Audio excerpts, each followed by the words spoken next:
sortir de la conférence de Rio de Janeiro qui s'est tenue au Brésil en 1992, la Côte d'Ivoire a décidé d'inscrire la protection de l'environnement au cœur de ses priorités. Cette volonté a suscité le décret numéro 97 du 9 juillet 1997 qui a donné naissance à l'Agence nationale de l'environnement ANDE.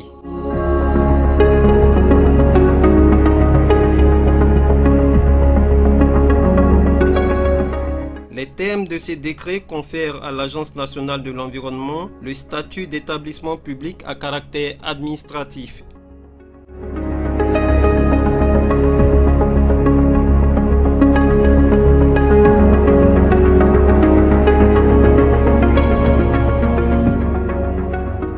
Les attributions de l'Agence nationale sont nombreuses. En effet, l'Agence a pour mission d'assurer la coordination de l'exécution des projets de développement à caractère environnemental, d'effectuer le suivi et de procéder à l'évaluation des projets inscrits au Programme national d'action environnementale (PNAE), de constituer et de gérer un portefeuille des projets d'investissement environnementaux, de participer aux côtés du ministère de l'économie et des finances à la recherche de financement du Programme national d'action environnementale, de garantir la prise en compte des préoccupations environnementales dans les projets et programmes de développement, de veiller à la mise en place et à la gestion d'un système national d'information environnementale, de mettre en œuvre la procédure d'étude d'impact ainsi que l'évaluation de l'impact environnemental de la politique macroéconomique, mettre en œuvre la procédure d'audit environnemental, mettre en œuvre les conventions internationales dans le domaine de l'environnement, établir une relation avec les réseaux d'organisations non gouvernementales (ONG), appuyer les collectivités locales et territoriales dans l'élaboration et la mise en œuvre du plan de gestion environnementale (PGE), mettre en œuvre la nouvelle stratégie du Programme national de gestion durable des déchets, coordonner le point focal de mécanismes de développement propre (MDP) et sensibiliser les populations à l'hygiène et à l'environnement.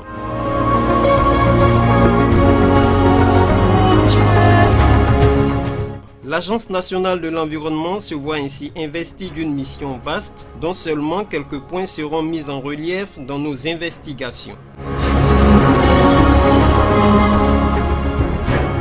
Les points concernés sont ceux que nous considérons comme les outils qui permettent à l'agence d'abattre un travail qualitatif et quantitatif pour la protection de l'environnement en Côte d'Ivoire. Il s'agit de l'étude d'impact environnemental et social (EIES), de l'audit environnemental et de l'évaluation environnementale stratégique (EES). L'avis des spécialistes est requis pour décortiquer ces différentes entités. Merci. Donc l'étude d'impact environnemental et social, c'est un ensemble de procédés utilisés pour évaluer les effets d'une activité donnée sur l'environnement et proposer des mesures ou des actions en vue de faire disparaître, réduire ou atténuer ces effets néfastes. Je peux ajouter aussi que l'étude d'impact environnemental est un outil juridique. Elle impose effectivement au promoteur de réaliser son projet. C'est aussi un outil de planification parce que au thème de cette étude d'impact environnemental, il y a un plan de gestion environnementale qui sanctionne effectivement l'étude d'impact environnemental. Et donc il faut dire qu'au niveau de l'étude d'impact environnemental, il y a un cadre juridique institutionnel qui existe bien. Au niveau du cadre juridique, nous pouvons citer la loi numéro 96-766 du 3 octobre 1996 portant code de l'environnement qui instaure la prise en compte de l'étude d'impact environnemental dans les projets de développement. Et on a le décret numéro 96-894 du 8 novembre 1980 qui détermine les règles et procédures applicables aux EIE. L'étude d'impact environnemental a pour rôle d'aider le maître d'ouvrage, qui est le promoteur du projet, à concevoir un projet plus respectueux de l'environnement.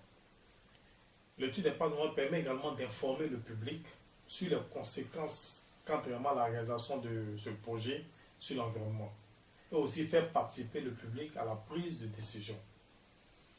Et également, l'EIE a pour rôle d'éclairer l'autorité administrative dans sa prise de décision par rapport à la réalisation du projet. L'EIE est important dans la mesure où l'étude d'impact environnemental permet d'assurer la préservation ou l'amélioration de la qualité de l'environnement, de favoriser l'acceptation du projet par le public et les principales parties prenantes, de permettre à une entreprise d'assurer par exemple le maintien de ses parts de marché ou accéder à de nouveaux marchés, et aussi de contribuer à des prises de décision plus éclairées et responsables. L'étude d'impact environnemental et social s'applique donc à tous les projets avant leur réalisation sur le terrain. Lorsque cette étape est franchie, les experts de l'agence ont recours à l'audit environnemental pour vérifier si les installations sont respectueuses de tous les aspects environnementaux. L'audit environnemental est l'évaluation systématique et documentée de la performance environnementale d'une entreprise en vue de déceler ses forces et faiblesses et lui proposer un plan d'action corrective. Le rôle de l'audit environnemental est d'évaluer les pratiques d'une entreprise en fonction d'un référentiel, en fonction des critères bien précis. Pour ce qui concerne l'audit environnemental réglementaire, ces critères-là sont la réglementation et la législation environnementale en vigueur. Donc, nous nous basons sur les tests de loi, sur les décrets et arrêtés qui régissent la gestion de l'environnement sur le territoire ivoirien pour évaluer la performance environnementale de ces entreprises. Sont soumis à audit environnemental les industries, les entreprises, les ouvrages qui sont susceptibles d'avoir un impact sur l'environnement. Ces entreprises, industries ou encore ouvrages peuvent être de droit public ou de droit privé. L'audit environnemental intervient dans les entreprises qui disposent d'un système de gestion environnementale formalisé. Les tests qui régissent l'audit environnemental en Côte d'Ivoire. Il s'agit d'abord du Code de l'environnement qui, en son article 50, stipule que les entreprises ou ouvrages sources de pollution doivent être soumis à un audit écologique. Un décret d'application de ce code est sorti en 2005. Il s'agit du décret 2005-03 du 6 janvier 2005 qui institue les audits environnementaux. Ce décret donne plus de détails sur la réalisation des audits environnementaux en Côte d'Ivoire.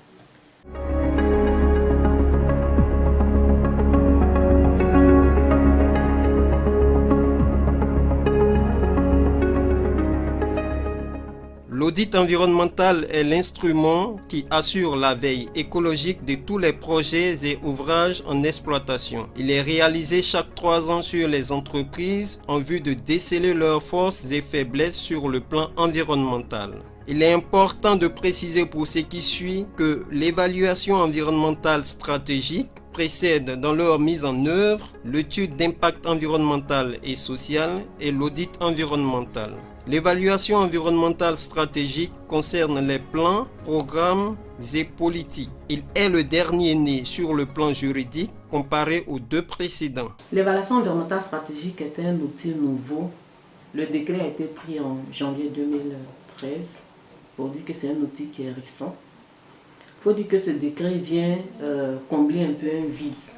L'évaluation environnementale stratégique est un outil d'évaluation environnementale des politiques, plans et programmes qui permet d'intégrer les considérations environnementales dans la prise de décision stratégique en même temps que les aspects sociaux et économiques au stade de conception. L'évaluation environnementale stratégique permet de pouvoir évaluer les impacts cumulés des politiques, des programmes et des plans de développement des projets dans les régions ou de façon globale sur l'étendue du territoire.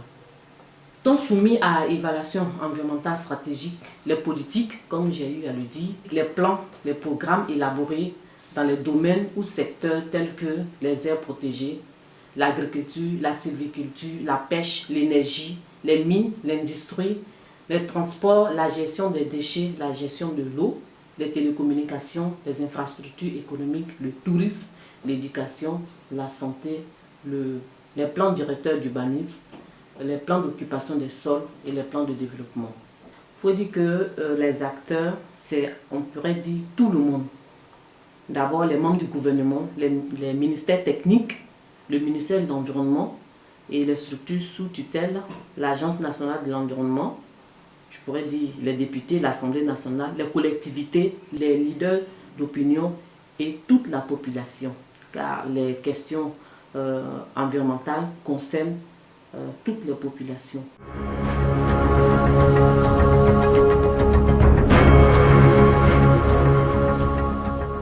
Ces outils, en plus de la loi environnementale prescrite dans le Code de l'environnement, permettent à l'Agence nationale de l'environnement d'avoir un droit de regard sur tous les projets de développement ayant ou susceptibles d'avoir des impacts sur l'environnement. Dans le cas d'espèce, toutes les entreprises industrielles, agricoles, immobilières, minières, pétrolières et bien d'autres sont soumises aux évaluations environnementales de l'Agence nationale de l'environnement, ce qui lui confère la fonction de guichet unique des évaluations environnementales en Côte d'Ivoire.